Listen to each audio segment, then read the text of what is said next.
Porque os demônios pediram a Jesus pelos porcos. A fascinante história de Jesus expulsando a legião de demônios para um rebanho de porcos é encontrada em Lucas. Tudo começa enquanto Jesus viaja pelas colinas a leste do Rio Jordão, uma região predominantemente gentia conhecida como Decápolis, cidades gentias da região.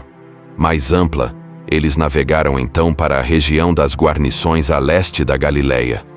Quando Jesus pisou em terra firme, um homem da cidade de Gerasa, possuído por demônios há muito tempo, veio ao seu encontro.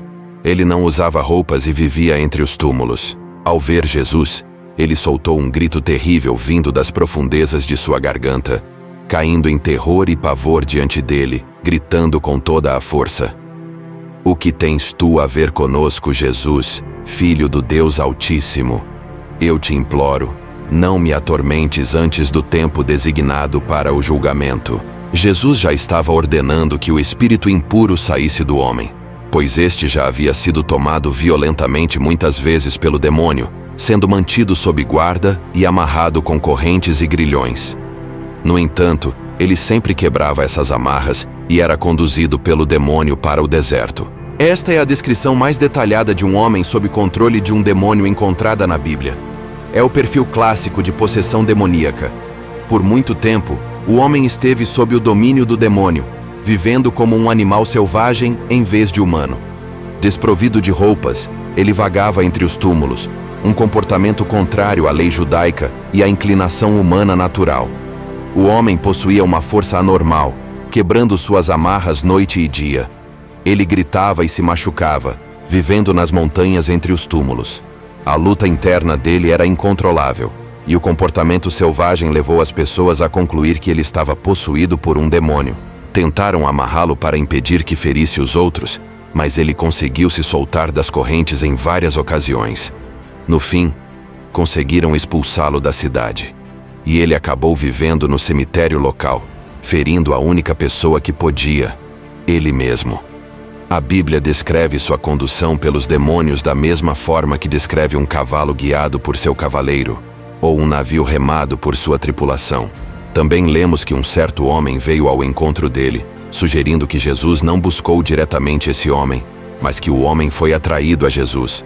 O homem não podia se libertar por si só, mas Jesus tinha autoridade completa sobre o espírito. "O que tenho eu contigo? Eu te imploro, não me atormentes", disse o espírito demoníaco que habitava o homem, possuído, não o próprio homem. A possessão demoníaca ocorre quando um espírito demoníaco reside em um corpo humano e, por vezes, manifesta sua própria personalidade através da personalidade do hospedeiro. Embora a possessão demoníaca seja uma realidade no mundo atual, devemos ser cautelosos para não ignorar o problema, nem dar excessiva ênfase a uma suposta atividade demoníaca. Não nos é dito como alguém se torna possuído por um demônio. Superstições, jogos ocultos, supostamente inofensivos, práticas de espiritismo, engano da nova era, magia e outras práticas abrem a porta para a enganação do crente e perigo demoníaco. As pessoas frequentemente se envolvem no ocultismo ou em coisas demoníacas porque há algo lá que aparenta funcionar. Infelizmente, há alguém atuando ali, um espírito demoníaco. Demônios querem habitar corpos por uma razão semelhante à de um vândalo que quer uma lata de spray. Um corpo é uma arma que pode ser usada em seu ataque contra Deus. Demônios também atacam seres humanos porque desprezam a imagem de Deus e assim tentam distorcer e deturpar essa imagem. Os demônios têm o mesmo objetivo em relação aos cristãos: denegrir a imagem de Deus. No entanto, suas táticas são limitadas em relação aos cristãos, já que foram desarmados pelo trabalho de Jesus na cruz. Embora possam enganar e limitar os cristãos, prendendo-os com medo e incredulidade. Quando ele despojou os principados e potestades, forças sobrenaturais do mal que operam contra nós, fez deles um exemplo público, exibindo-os como cativos em seu desfile triunfal, tendo triunfado sobre eles por meio da cruz. Temos novamente: "Eu te imploro, não me atormentes." Uma observação irônica, considerando que o homem estava frequentemente e implacavelmente atormentado pelos demônios, dominado em corpo, mente e alma. Ele temia que Jesus também o atormentasse. Jesus então lhe perguntou: qual é o teu nome? E ele respondeu: Legião, pois muitos demônios haviam entrado nele. Suplicavam continuamente para não serem mandados ao abismo. Próximo dali, um grande rebanho de porcos passava na montanha. O demônio a Jesus que os deixasse entrar nos porcos, e ele concedeu permissão.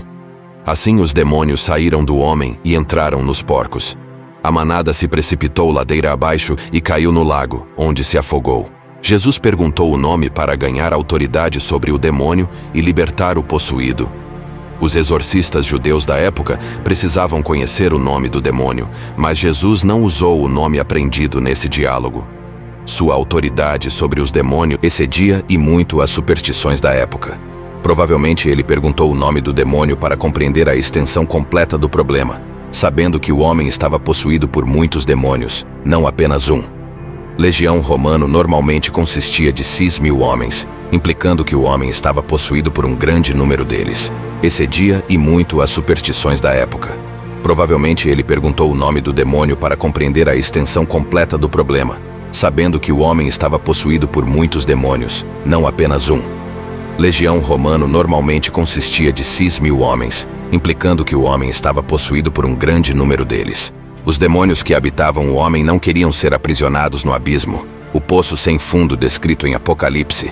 Aparentemente é um lugar de prisão para certos espíritos demoníacos. Eles preferiam a ação à ociosidade. Os demônios saíram do homem e entraram nos porcos. A ideia de que os demônios podem habitar os corpos de animais pode parecer estranha, mas é mostrada também em Gênesis. Foi apropriado que esses demônios fossem lançados em porcos.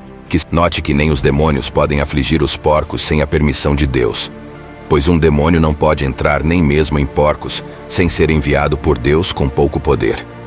A malícia deles tem quando enfrentados pelos que têm Deus como proteção e defensor. Quando ele despojou os principados e potestades, forças sobrenaturais do mal que operam contra nós, fez deles um exemplo público, exibindo-os como cativos em seu desfile triunfal, tendo triunfado sobre eles por meio da cruz. Essa mensagem é para você que chegou até aqui. Peço a você que se inscreva no canal, deixe um comentário e um gostei. Compartilha esse vídeo para mais pessoas que precisam ouvir essas palavras.